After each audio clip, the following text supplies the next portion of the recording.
وقت کسی کا انتظار نہیں کرتا، گھڑی کی سوئیاں کبھی نہیں رکتی۔ جو وقت سے فائدہ اٹھا لیتا ہے وقت اس کے کام آ جاتا ہے، اور جو وقت کی قدر نہیں کرتا وقت اسے کوسوں پیچھے چھوڑ کر آگے نکل جاتا ہے۔ وقت ایک عظیم دولت ہے۔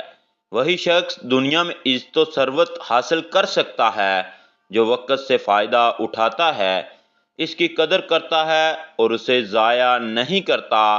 ہمیں چاہیے کہ وقت ضائع نہ کریں، ہر کام مقررہ وقت پر کرنے کی عادت اختیار کریں اور کبھی آج کا کام کل پر نہ ڈالیں۔ یہی پابندی وقت ہے۔ جو لوگ وقت کی قدر نہیں کرتے وہ در حقیقت ایک قیمتی خزانہ ضائع کر دیتے ہیں۔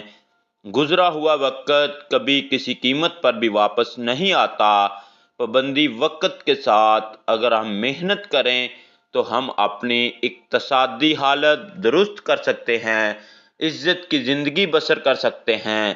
یوں ہم کسی کے محتاج نہیں ہوں گے۔ نظام کائنات بھی ہمیں پابندی وقت کا درس دیتا ہے۔ ہر موسم اپنے مقررہ وقت پر بدلتا ہے، دن رات مقررہ وقت کے پابند ہوتے ہیں۔ چاند، سورج ایک مقررہ وقت اور مقررہ نظام کے تحت طلوع اور غروب ہوتے ہیں۔ یہ اپنے پروگرام میں کبھی بے قاعدگی نہیں آنے دیتے۔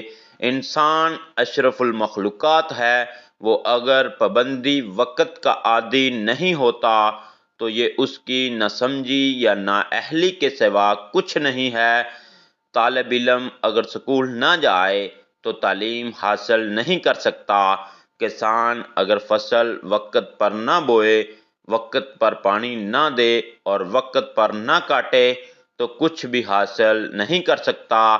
اسی طرح کارخانہ دار وقت پر کام نہ کروائے اور مزدور اگر وقت پر کام نہ کرے تو اسے کچھ بھی حاصل نہ ہوگا۔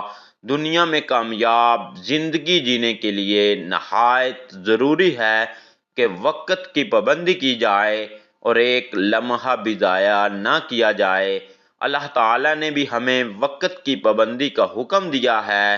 نماز ہمیں پابندی وقت کا درس دیتی ہے، روزہ بھی وقت کا پابند بناتا ہے۔ وقت پر سحری کھانا پڑتی ہے، وقت پر افطاری کرنا پڑتی ہے۔ اگر سحری دیر سے کھائی جائے اور افطاری وقت سے پہلے یا بعد میں کی جائے تو روزے کا ثواب جاتا رہتا ہے اور سارے دن کی محنت رائے گاہ جاتی ہے۔